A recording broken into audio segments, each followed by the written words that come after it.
आयातिल्लाहि व क़त्लिहिमुल अंबिया बिग़ैरि हक़् व क़ौलिहिम क़ुलूबुना गुल्फ़ बल तबअल्लाहु अलैहा बिकुफ्रिहिम फला युमिनूना इल्ला क़लीला।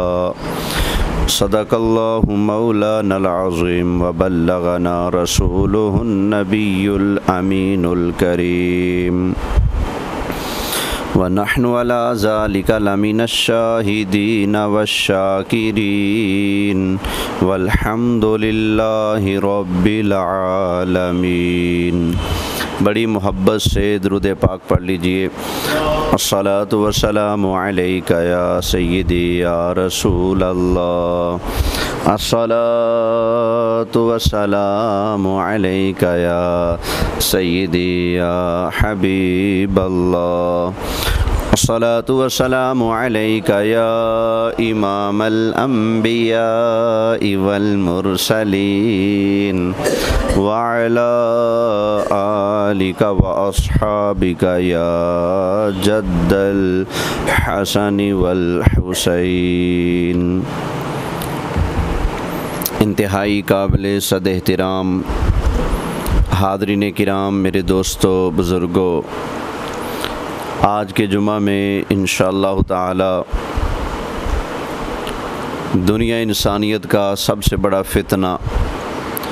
फ़ितना यहूदियत, इन पर अल्लाह ताला ने लानत क्यों फरमाई, इस पर गुफ्तगू करनी है।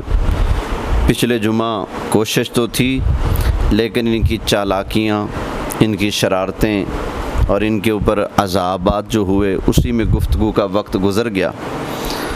कुरान मजीद फ़ुरक़ान हमीद में अल्लाह ताला ने छठे पारे में 7 सबब बताए हैं कि इस वजह से अल्लाह ने यहूदियों पर क्या की है, लानत की है। अंबिया के गुस्ताख थे, शरारती थे, बेबाक थे, अंबिया को कत्ल करते थे, और भी ढेर सारी इनके अंदर शरारतें मौजूद थीं। तो अल्लाह ने इनके ऊपर कई मरतबा अज़ाब नाजिल फरमाया। वो हफ्ते वाला मामला भी है ना, अल्लाह करीम ने इनको मना कर दिया था कि हफ्ते वाले दिन तुमने मछली का शिकार नहीं करना। इन्होंने छोटे छोटे तालाब बना लिए, आगे रुकावट डाल देते, पानी गुज़र जाए, मछलियाँ ना गुज़रें, मछलियाँ तालाब में आ जाती, बंद लगा देते, इतवार वाले दिन निकाल लेते। तो कहते जी हमने कौन सा हफ्ते को शिकार किया है, हम तो इतवार को निकाल रहे हैं। हालांकि वो रास्ता रोक कर तालाब के अंदर डाली तो किस दिन थी, हफ्ते को ही डाली थी ना। तो अल्लाह करीम ने मना किया था, लेकिन ये शरारती लोग थे, इन चीज़ों से बाज नहीं आते थे, अपने कुफर, अपनी गुस्ताखियाँ और ज़ुबान के साथ बेबाकियाँ करने से रुकते नहीं थे। तो अल्लाह करीम ने इनको कई मरतबा अज़ाब से, गज़ब से दो चार फरमाया, और अल्लाह ताला ने इन यहूदियों के ऊपर कुरान हकीम में लानत भी फरमाई है। फिर लानत के असबाब भी अल्लाह ने बयान फरमाए हैं। लीजिए, आपने सुना था ना कि अल्लाह ताला ने हज़रत मूसा अलैहिस्सलाम पर तौरात शरीफ नाजिल फरमाई। आप तौरात लेकर आए तो कौम ने कहा जी हम नहीं मानते। अल्लाह ने पहाड़ उठाकर इनके सरों पर रख दिया और फरमाया कि मानो। अब लाचार मजबूर होकर इन्होंने वादा किया, ठीक है या अल्लाह हम मानेंगे, हम तौरात के ऊपर अमल करेंगे, जो तौरात के अहकामात होंगे उसको बजा लाएंगे, इसके हलाल को हलाल जानेंगे, इसके हराम को हराम जानेंगे। ये उन्होंने वादा किया था। लेकिन जब वक्त गुज़रा तो इन्होंने वादे को क्या कर दिया, बोलिए, तोड़ दिया। तो अल्लाह ताला जिक्र करता है। लीजिए, पहली वजह इनके ऊपर लानत करने की, साफ भी किया उसको, ठीक। अल्लाह ताला ने इरशाद फरमाया, फ़बिमा नक़दिहिम मीसाक़हुम, वो अल्लाह से किए हुए वादे तोड़ देते थे। बदअहदियाँ करते थे। तो कैसी बदअहदियाँ थी जिनके सबब अल्लाह ने उन पर क्या की है, लानत की है।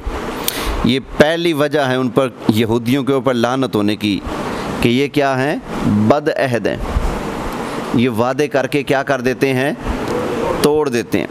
नबी करीम अलैहिस्सलाम मदीना में तशरीफ़ लाए ना, वहाँ यहूदियों की बस्तियाँ आबाद थीं।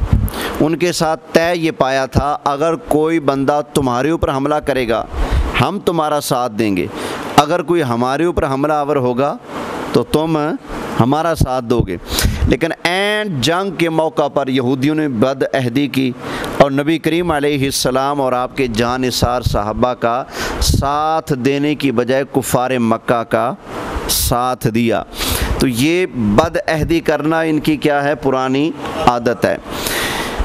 जब इनको हिटलर चुन चुन कर मार रहा था और दुनिया के हर साहिल पर जाकर ये फरियाद करते थे, हमें रहने की जगह दे दो, हमें डेरा लगाने के लिए चंद मुरब्बे ज़मीन दे दो, चंद किलोमीटर जगह दे दो, हम वहाँ अपना घर बना लें, छत बना लें, हमारी जान बच जाए, नहीं तो हमें हिटलर ले गया। पूरी दुनिया के ममालिक, चाहे वो मुस्लिम ममालिक थे या वो ईसाई ममालिक थे या लामज़हब थे, किसी ने भी इनको लिफ्ट नहीं कराई।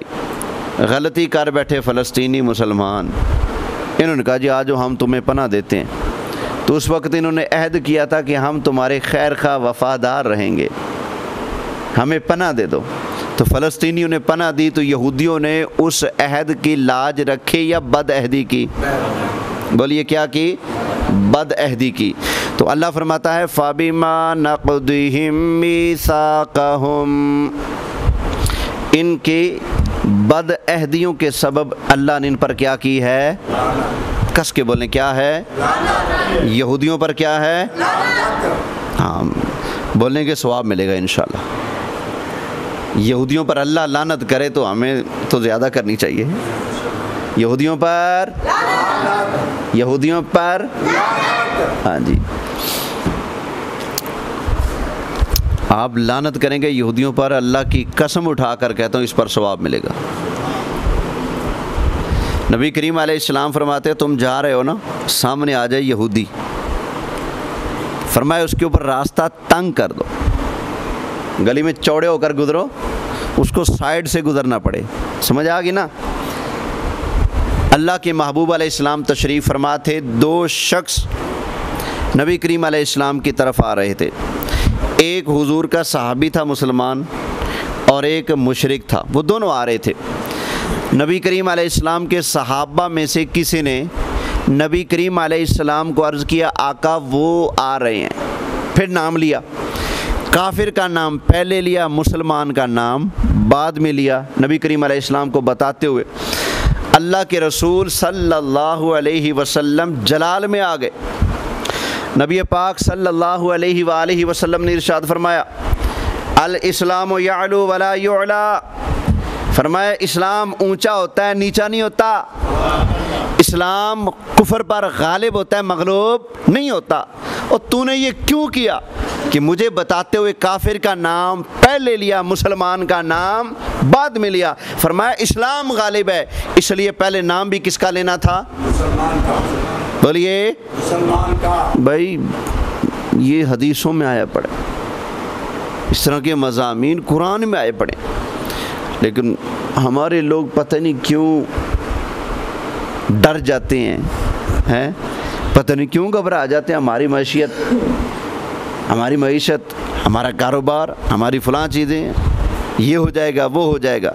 वो अल्लाह फरमाता है सनुल की फ़ी कुलूबिल्लज़ीना कफ़रुर रुअबा, तू हमारा बन तो सही, हम तेरा रोब काफिरों के दिल में डाल देंगे। अल्लाह अकबर। कुछ चले से सिरात मुस्तकीम पर, अल्लाह रसूल के अहकामात पर बंदा अमल करके यहूदियत के साथ अपना कनेक्शन तोड़े ना, जब तोड़ेगा तो उसका कनेक्शन अल्लाह अपने साथ जोड़ेगा। फिर अल्लाह इस मुसलमान का रोब काफिरों के दिल में डाल देगा। ये कुरान में रब का वादा है। अल्लाह अकबर। तो पहली वजह यहूदियों पर लानत होने की क्या है? उनकी बदअहदी, वादा खिलाफी, वादे तोड़ देना। अल्लाह अकबर। जबकि हमें इस्लाम क्या कहता है? वादा करे तो क्या करो? अल्लाह फरमाता है औफू बिल अहद, भाई वादा करो तो पूरा करो। वो एक रिवायत है, उसकी सेहत का तो मुझे इल्म नहीं है, लेकिन एक रिवायत है कि नबी पाक सल्लल्लाहु अलैहि वसल्लम तशरीफ़ ले जा रहे थे तो एक बंदे का हाथ पकड़ा हुआ था, तो उसने कहा जी आप रुकिए मैं अभी आया। आका अलैहिस्सलाम ने फरमाया ठीक है मैं रुकता हूँ, तू जा। वो चला गया। वो अगले दिन आया या फिर उससे अगले दिन आया, तो देखा आका अलैहिस्सलाम वहाँ तशरीफ़ फरमा है। वो कहने लगा जी आप इधर? फरमाया हाँ तूने कहा नहीं था कि रुको मैं आ रहा हूँ, तो मैंने ज़ुबान कर ली थी कि हाँ मैं खड़ा हूँ तू आ जा, तो मैं तो तेरे इंतज़ार में खड़ा। अल्लाह अकबर। नबी पाक सल्लल्लाहु अलैहि वसल्लम इस तरह वादों का पास किया करते थे। जब मक्का के काफिर नबी करीम अलैहिस्सलाम को आते देखते थे तो पता क्या बोलते थे? अपनी ज़ुबान से कलिमा नहीं पढ़ते थे, लेकिन हुजूर को जब तशरीफ़ लाते मक्का के काफिर देखते तो कहते थे जा सादिकुल वादिल अमीन, वो वादों का सच्चा आ गया, वो अमानतदार आ गया, वो अमीन आ गया, वो वादों का सच्चा आ गया। वाह अमीना के लाल आपकी अज़मत के क्या कहने।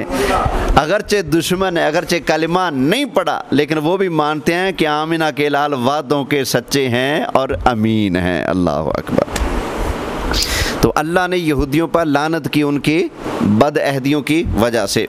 दूसरी वजह अल्लाह ताला ने इरशाद फरमाया व कुफ्रिहिम बिआयातिल्लाह,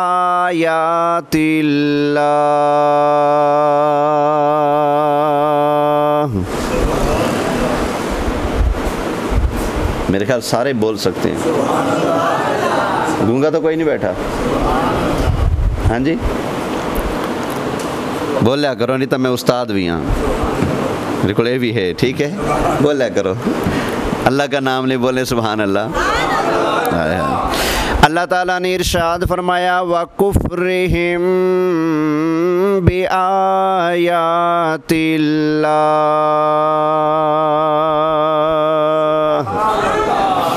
अल्लाह अकबर। वो अल्लाह की आयतों के साथ कुफ्र करते थे, अल्लाह की आयतों के मुनकिर हुए, इस वजह से भी यहूदियों पर क्या है? अल्लाह की लानत है। अल्लाह की निशानियाँ जो अल्लाह ने नबियों पर उतारी, या फिर अल्लाह ताला की वही जो अल्लाह ताला ने हज़रत मूसा अलैहिस्सलाम पर उतारी, और जो वही अल्लाह ने नबी पाक सल्लल्लाहु अलैहि वसल्लम पर उतारी, और अंबिया इकराम अलैहिमुस्सलातु वस्सलाम के मुबारक मोअज़िज़ात, ये सारे अल्लाह की आयात हैं, अल्लाह की निशानियाँ हैं। यहूदी क्या करते थे? अल्लाह की इन निशानियों और आयात का क्या करते थे? इनकार करते थे। एक ये माना है। दूसरा, उनकी किताबों में साफ लिखा है नबी करीम अलैहिस्सलाम तशरीफ़ लाएंगे, वो अल्लाह के सबसे आखिरी नबी होंगे, उनकी ये अज़मतें होंगी, उनका जाए विलादत मक्का होगा, जाए वफ़ात, जाए हिजरत वो मदीना मुनव्वरा होगा। ये सारी नबी करीम अलैहिस्सलाम की आदात, सरकार के ख़साइल, नबी करीम अलैहिस्सलाम की निशानियाँ, अलामत सारी उनकी किताबों के अंदर लिखी पड़ी मौजूद हैं। लेकिन अल्लाह की शान, जब नबी करीम अलैहिस्सलाम तशरीफ़ लाए, जलवागर हुए, तो यहूदी उन सारी आयात और निशानियों के क्या हो गए? बोलिए क्या हो गए? मुनकिर हो गए। अल्लाह ताला ने इरशाद फरमाया फ़बिमा नक़दिहिम मीसाक़हुम व कुफ्रिहिम बिआयातिल्लाह,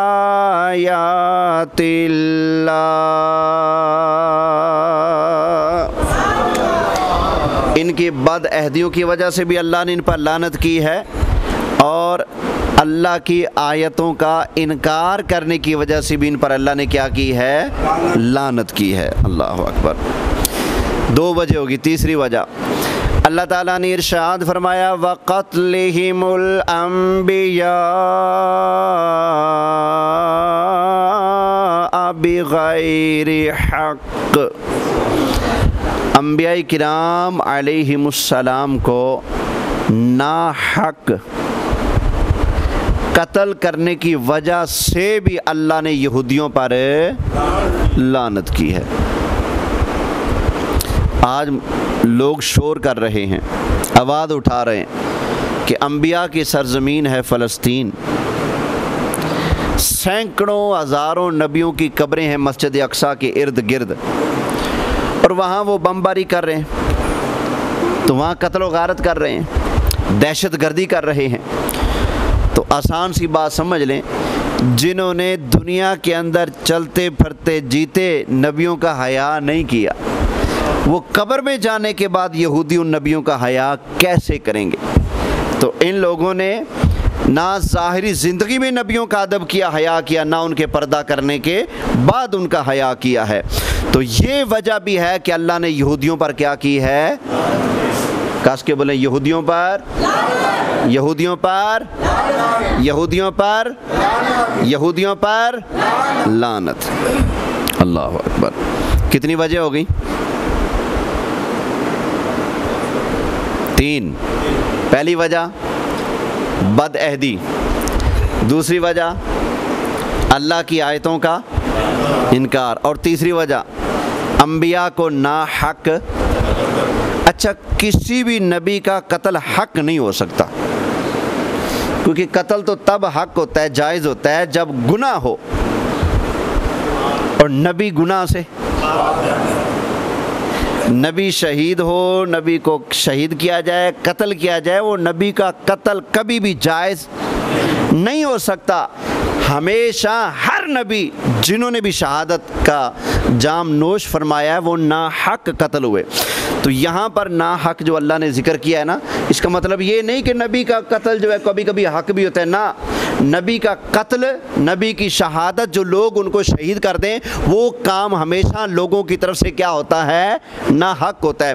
तो अंबिया अलैहिमुस्सलाम को जो यहूदियों ने कत्ल किया, यहूदी खुद भी जानते थे कि इनको हम जो कत्ल कर रहे हैं ना हक कत्ल कर रहे हैं, इनका कोई कसूर नहीं। अल्लाह अकबर। क्योंकि नबी गुनाहों से क्या होते हैं, कत्ल कब जायज़ होता है बंदे का भला?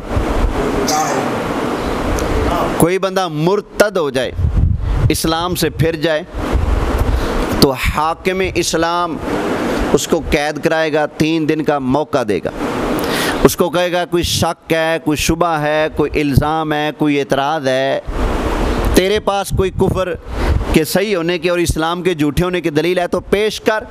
उलमा सामने बैठेंगे, तुझे जवाब देंगे ताकि तेरी तसल्ली हो जाए। 3 दिन कैद में रख कर उसे कहा जाएगा कोई सवाल है तो कर, कोई एतराज़ है तो कर, जवाब लेके बंदे का पुत्र बन, मुसलमान हो जा, तौबा कर ले।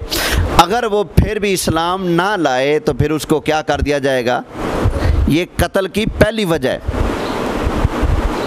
जब इंसान का कत्ल जायज़ होता है। पहली वजह क्या है, जब इंसान क्या हो जाए, इस्लाम छोड़कर मुर्तद हो जाए, तो उसका कत्ल क्या हो जाता है, अवाम नहीं करेगी, हाकिम करेगा। ठीक है ना।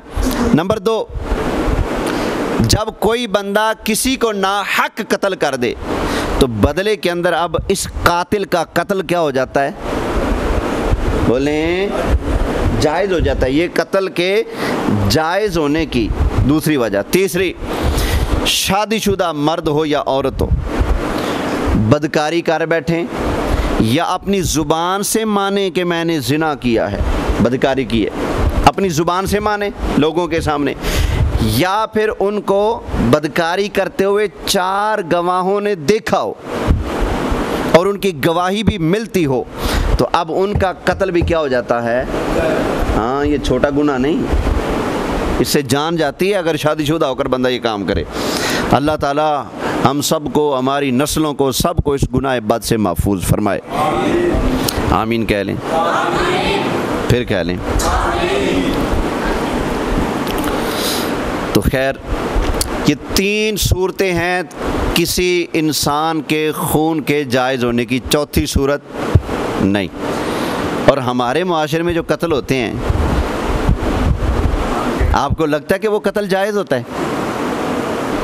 कहीं शायद शादो नादर कोई वजह पाई जाए कि बंदे ने कत्ल किया तो बदले में उसको कत्ल किया जा रहा है, चलो ये तो समझ आ गई।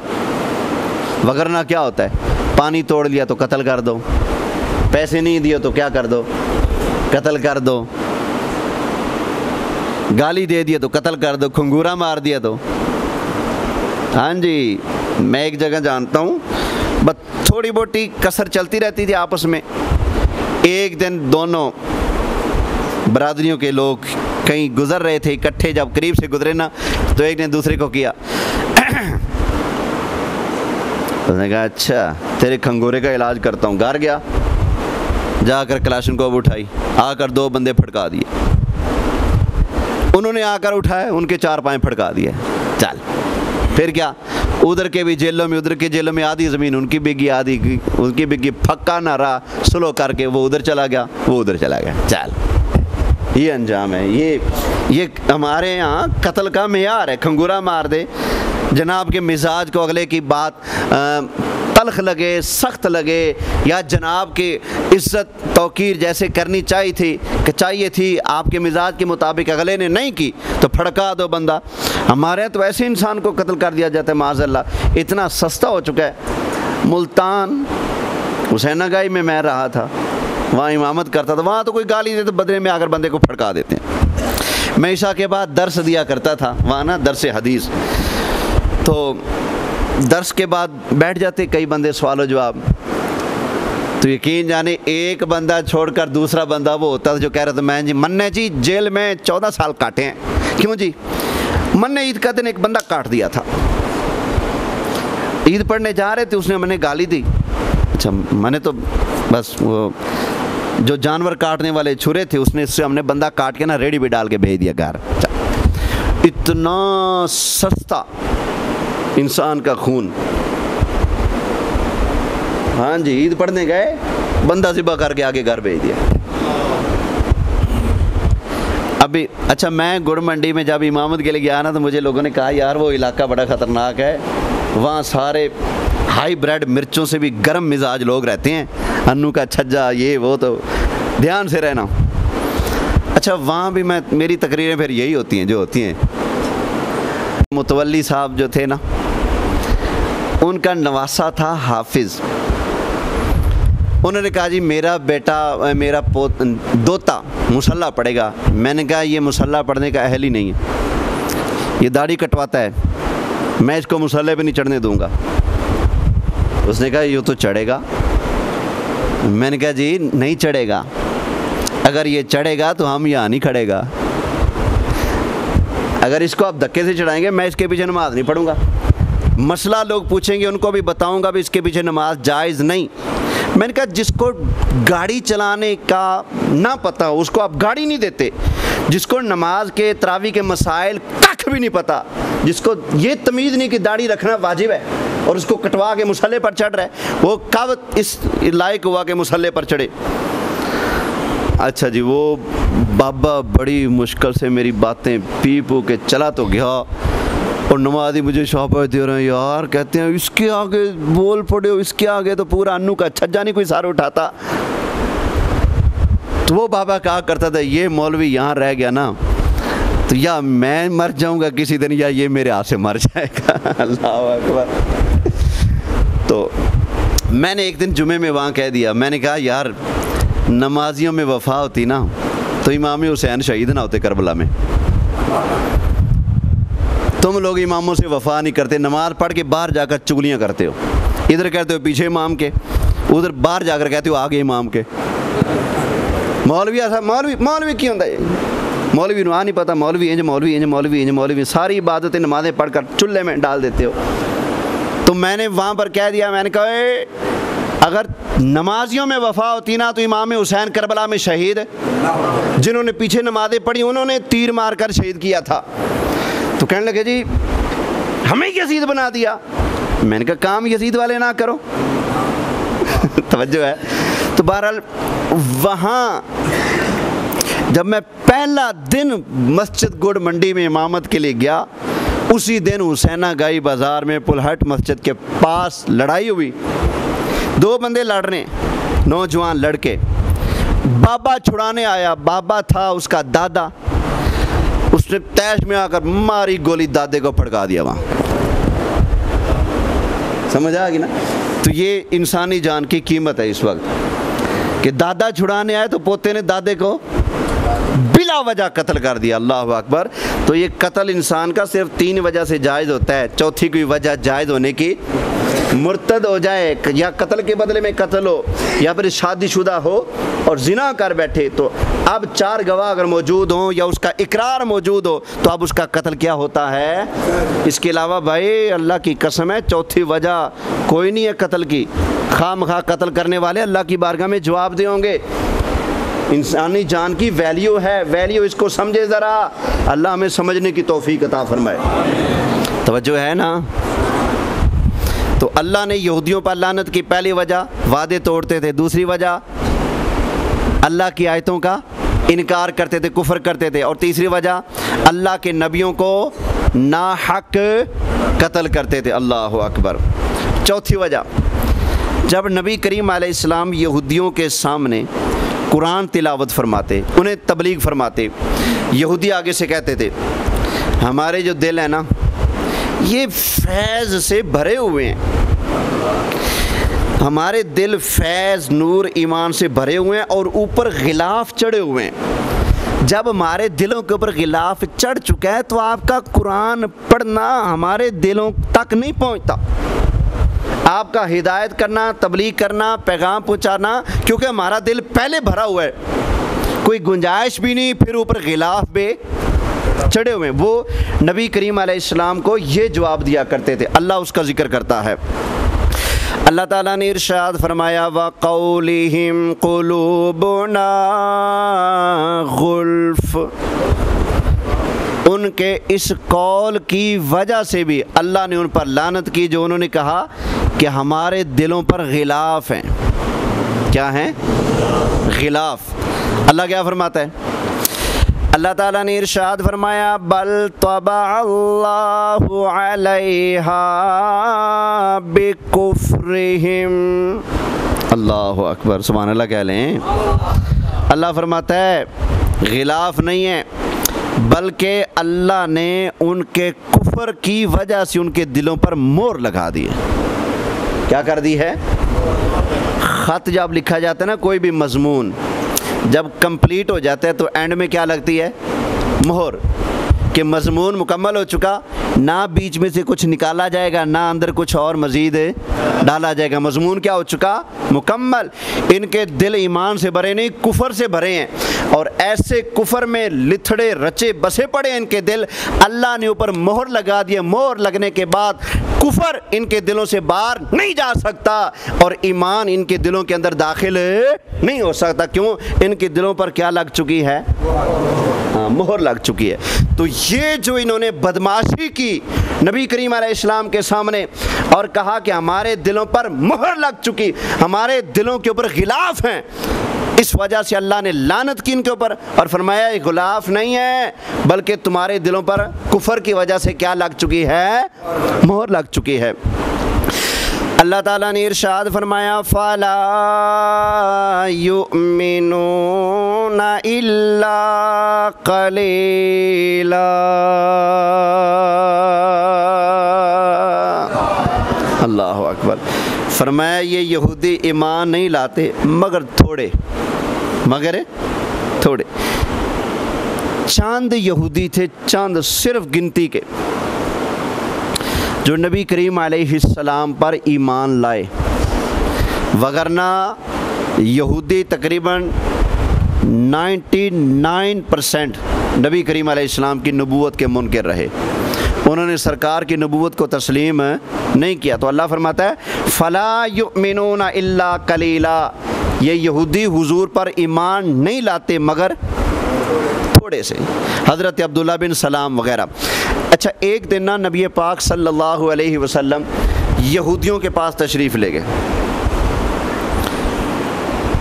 हज़रत अब्दुल्ला बिन सलाम से मिले, इस्लाम पेश किया उन्होंने कहा जी मैंने तो आपकी निशानियाँ अपनी किताबों में पढ़ी हुई हैं, ज़रा मोहर नबूवत दिखा दें, तसल्ली हो जाएगी।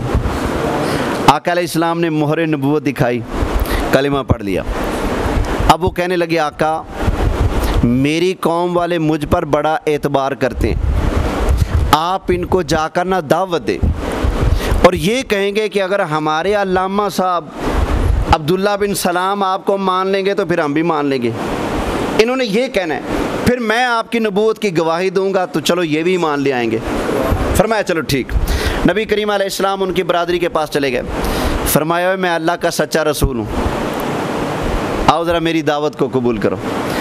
उन्होंने कहा जी हम कौन सा आपको जानते पहचानते, हमें तो नहीं पता, हमारे आलिम हैं अब्दुल्ला बिन सलाम, हम उनसे पूछते हैं आपके बारे में, अगर वो कहेंगे तो मान लेंगे, अगर वो इनकार कर देंगे तो हम नहीं मानेंगे। चले गए अब्दुल्ला बिन सलाम के पास, जाकर पूछा। उसने कहा जी सच्ची बात यह है कि वो अल्लाह के रसूल हैं, मैं भी उनका कलिमा पढ़ता हूँ, चलो तुम भी उनका कलिमा पढ़ो। कहने लगे जाओ जी जाओ बुट्टा खाओ, लगता है थोड़े उत्ते भी जादू हो गया। पहले आंखें बंद करके एतबार कर रहे थे यहूदी हज़रत अब्दुल्ला बिन सलाम पर, लेकिन जब उन्होंने सरकार का कलिमा पढ़ा तो यहूदियों ने उसकी बात को तस्लीम नहीं किया, इनकारी हो गए। अल्लाह अकबर। तो अल्लाह फरमाता है फ़ला युमिनूना इल्ला कलीला, ये यहूदी ईमान नहीं लाते मगर थोड़े। अच्छा फिर सबब गिने, कितने सबब हैं यहूदियों पर लानत के, कुरान में बयान हुए 7। पहला सबब बदअहदी, दूसरा सबब अल्लाह की आयतों के साथ कुफर इनकार, तीसरा सबब अल्लाह के नबियों को बिला वजह कत्ल करना, चौथा उनका ये कहना कि हमारे दिलों पर क्या हैं गिलाफ हैं। तो ये कितनी वजह होगी 4। अल्लाह फरमाता है इन वजूह की बिना पर हमने यहूदियों पर क्या की है लानत, यहूदियों पर कस के बोले, कुरान भी लानत करता है तो आप भी कर दें, यहूदियों पर, यहूदियों पर, हाँ जी सवाब मिलेगा, सवाब मिलेगा, कस के बोलें ज़रा, यहूदियों पर, नबियों के गुस्ताख, नबियों के कातिल यहूदियों पर। हाँ जी आगे अल्लाह ने यहूदियों की हिदायत के लिए हज़रत ईसा अलैहिस्सलाम को इनकी तरफ नबी बनाकर भेजा। अल्लाह की शान, हज़रत ईसा अलैहिस्सलाम बग़ैर बाप के पैदा हुए थे, आपकी अम्मी जान का निकाह नहीं हुआ था, बैठी हुई थी पर्दे में, अल्लाह का जिक्र कर रही थी, अचानक सामने जिब्रील आ गए एक मर्द की शक्ल में, घबरा गई। कहती हैं रहमान की पनाह, अगर तू रहमान को मानता है ना तो चला जा, मैं तो पर्दादार खातून हूँ। तो जिब्रील ने कहा इन्नमा अना रसूल रब्बिक आया, मरियम घबरा ना, मैं कोई गैर नहीं, मैं अल्लाह का भेजा फरिश्ता जिब्रील हूँ। कहा जिब्रील कैसे आए हो? कहा ली आहाबा लाकी गुलामन ज़किया, मैं जिब्रील इसलिए आया हूँ ताकि मैं जिब्रील तुम्हें सुथरा बेटा दूँ। ये सीगा वाहिद मुतकल्लिम और कौल है जनाब जिब्रील का, कुरान में लिखा है 16वां पारा है। जिब्रील कहते हैं ली आहाबा लाकी गुलामन ज़किया, मैं जिब्रील तुम्हें सुथरा बेटा देने आया हूँ। अल्लाह अकबर। अब बताओ बेटे कौन देता है? तो जिब्रील ने बेटा दिया कि नहीं? कुरान है, जिब्रील ने आकर कहा कि मैं आपको बेटा देने आया हूँ। तो जिब्रील बेटा देता है अल्लाह की अता से। किसकी अता से? अगर जिब्रील को अल्लाह पावर ना देता तो जिब्रील आकर हज़रत मरियम को बेटा दे सकते थे? नहीं दे सकते थे। तो जिब्रील बना सबब, देने वाला रब है, जिब्रील सबब है। इसी तरह आजकल कहते हैं जी मज़ारों पे जाते वली पुत्र गाड़ के बैठे ने, नहीं पुत्र गाड़ के नहीं बैठे, देने वाला रब है, अल्लाह का वली सबब है। वहाँ जाते हैं उनके वसीले से सबब से दुआ करते हैं तो अल्लाह दुआ कबूल फरमा लेता है। बोले ज़रा सुभान अल्लाह। तो बग़ैर बाप के हज़रत ईसा की विलादत हुई तो कौम जो थे यहूदी, इन्होंने सीधा सीधा हज़रत मरियम की पाक दामनी पर हमला करके इल्ज़ाम लगा दिया। और हमारे माशरे में एक लफ्ज़ बोला जाता है वो वाला लफ्ज़ उन्होंने अल्लाह के नबी हज़रत ईसा अलैहिस्सलाम के लिए बोला, क्योंकि अल्लाह की कुदरत से बग़ैर बाप के पैदा हुए। तो यहूदियों ने आपकी गुस्ताखी की और आपकी माँ को इल्ज़ाम लगाया, दाग लगाया, धब्बा लगाया। तो अल्लाह उसका भी जिक्र फरमाता है। जब हज़रत ईसा पैदा हुए तो यहूदियों ने कुफ़र किया, जब आपने ऐलान नबूवत फरमाया तो उस वक़्त भी यहूदियों ने क्या किया, हज़रत ईसा के साथ कुफ़र किया। तो अल्लाह फरमाता है वाबी कुफ्रिहिम, यहूदियों का हज़रत ईसा के साथ कुफ़र जो है, इस कुफ़र के सबब भी अल्लाह ने यहूदियों पर बोले क्या की है, लानत की है। आगे वक़ौलिहिम अला मरियम बुहतानन अज़ीमा, ये छठा सबब, उन्होंने जो हज़रत मरियम के ऊपर बहुत बड़ा बोहतान लगाया, अल्लाह फरमाता है उस बोहतान लगाने की वजह से भी यहूदियों पर अल्लाह की लानत। कितने सबब हो गए? 6। अब 7वां, अल्लाह ताला ने इरशाद फरमाया वक़ौलिहिम इन्ना क़तलनल मसीहा ईसा इब्न मरियम रसूलल्लाह,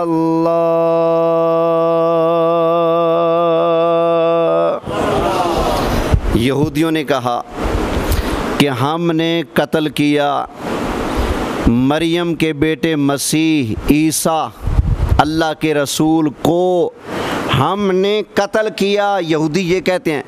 अल्लाह फरमाता है इनके इस कौल की वजह से भी यहूदियों पर अल्लाह के लानत है। हाँ जी, यहूदियों का ये दावा है आज भी। वो कहते हैं हमने ईसा अलैहिस्सलाम को कत्ल किया। कुरान में भी यही लिखा हुआ है वक़ौलिहिम इन्ना क़तलनल मसीहा ईसा इब्न मरियम रसूलल्लाह, यहूदियों के इस कहने की वजह से कि हमने मरियम के बेटे ईसा अल्लाह के रसूल को कत्ल किया, अल्लाह फरमाते हैं उनके इस कौल की वजह से उन पर क्या है। और या अल्लाह क्या उनका कत्ल हुआ था? अल्लाह ने इसका भी फ़ैसला फरमाया है। अल्लाह ताला ने इरशाद फरमाया वमा क़तलूहु वमा सलबू, पक्की बात है यहूदियों ने हज़रत ईसा अलैहिस्सलाम को ना कत्ल किया, ना सूली पर चढ़ाया।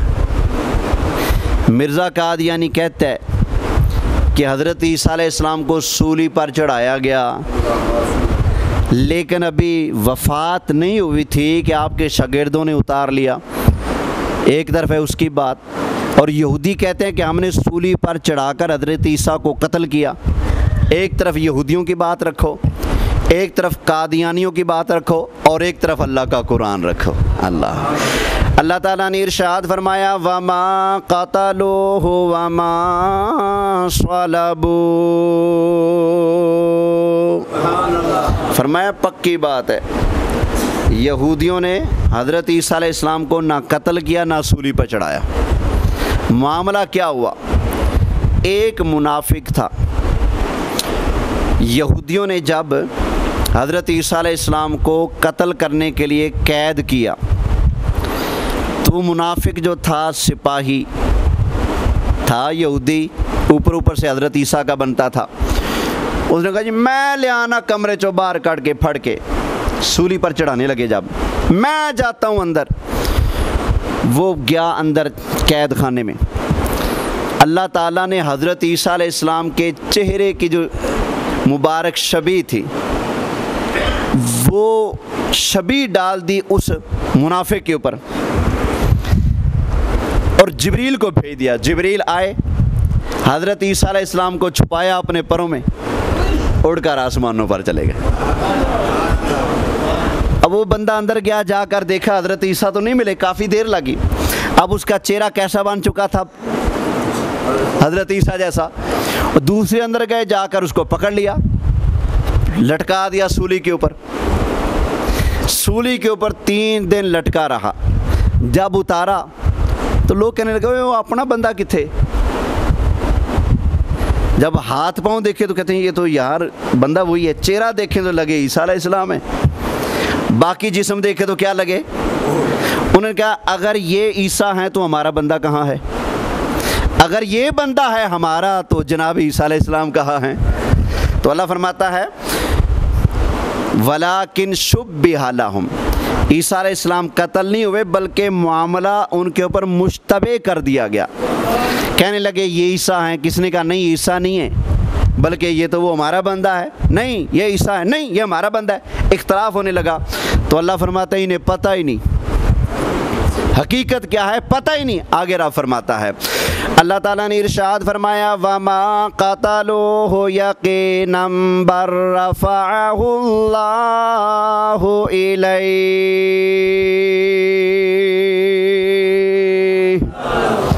फरमाया पक्की बात है उन्होंने कत्ल नहीं किया बल्कि अल्लाह ने हज़रत ईसा अलैहिस्सलाम को आसमानों की तरफ उठा लिया, उन्होंने कत्ल नहीं किया। हज़रत ईसा अलैहिस्सलाम ज़िंदा आसमानों पर मौजूद हैं। कुर्बे क़यामत में वो दोबारा इस उम्मत की मदद के लिए तशरीफ़ लाएंगे। टाइम क्या हुआ जी? टाइम हो गया इसमें घड़ी चले जी। सुनना एक सवाल का जवाब देना ज़रूरी है, वर्ज़ कर दूं। हमारे नौजवान बच्चों को हमारे यहाँ पंजू पुल से ही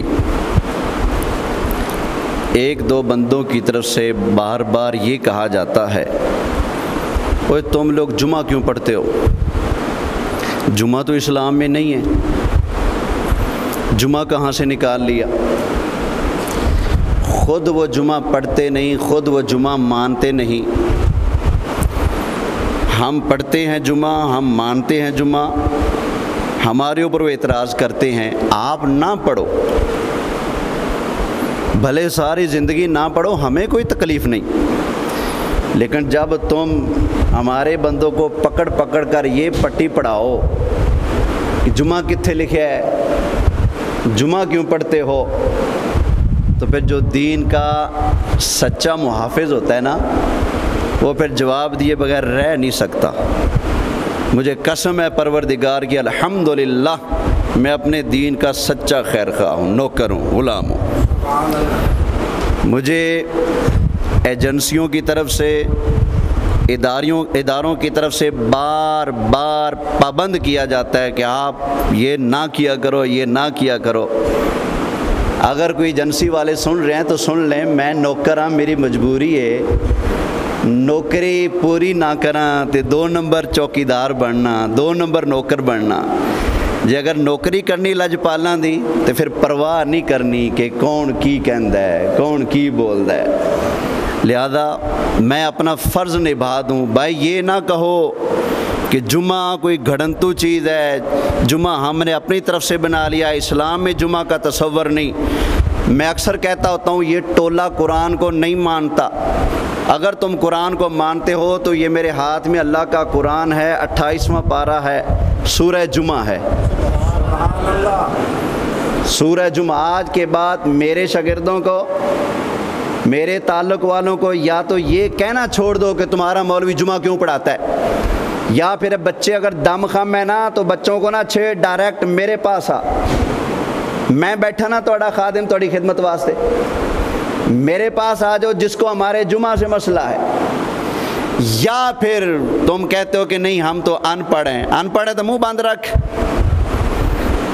अगर मुंह फिर भी चलाना है तो जा पाकिस्तान में जिस जाकिर पर तुझे ज़्यादा भरोसा है उसको ले आ, मैं जुमा अल्लाह के कुरान से दिखाता हूँ, मैं जुमा तुम्हारी किताबों से दिखाता हूँ, मैं जुमा हदीसों से दिखाता हूँ। और तू मौला अली का नाम लेता है ना, मौला अली के सच्चे नौकर हाँ, मैं खुदा की कसम है मैं दिखाता हूँ मौला अली खुद जुमा पढ़ाते थे। तवज्जो है, बस कुरान की एक आयत, ये मजबूरी है मेरी, मेरे ईमान का तकाज़ा है जवाब देना। मेरा दीन लुटिया जा रहा है, मैं चुप करके बैठ जाऊँ? तवज्जो है, 28वां पारा सूरह जुमा, रब क्या फरमाता है? अगर रब की माननी है तो आइंदा मुंह बंद रखना। अल्लाह ताला ने इरशाद फरमाया या अय्युहल्लज़ीना आमनू, क्या तर्जमा है इसका? हाँ, एक गंढ ईमान वाले है, ये पैगाम ईमान वालों को है, बेईमानों को हाँ, ए ईमान वालो, इज़ा नूदिया लिस्सलाति मिन यौमिल जुमअति फस्अऊ इला ज़िक्रिल्लाह। अब बताओ, सुन्नी मज़हब गढ़ंतू है या अल्लाह का कुरान बोलता है यहाँ? ओ ईमान वालो, जब जुमा के दिन इज़ा नूदिया लिस्सलाति मिन यौमिल जुमा, जब जुमा के दिन तुम्हें नमाज के लिए बुलावा दिया जाए तो फस्अऊ, दौड़ के आ जाओ, इला ज़िक्रिल्लाह, अल्लाह की याद के लिए, नमाज के लिए बुलाया जाए तो फ़ौरन आ जाया करो। वाज़ारुल बई, ख़रीदो फ़रोख्त, दुकान कारोबार बंद कर दो। अब बताओ, ये मैंने कहाँ से सुना है? हाँ जी, इसलिए मैं कहता हूँ ये जो टोला है ना, जिसका दीन सिर्फ 10 मुहर्रम के दिन उजागर होता है, बाकी सारा साल सोया रहता है, ये टोला कुरान को नहीं मानता। अगर कुरान को माना होता तो तुम कुरान की सूरत जुमा का और उसमें जो रब का आर्डर है उसका ना इनकार करते, ना मजाक उड़ाते। तुम्हारा मजाक उड़ाना इस बात की दलील है कि तुम अल्लाह के कुरान को मानते नहीं। हाँ जी, बातें और भी हैं, फिर से इंशाअल्लाह।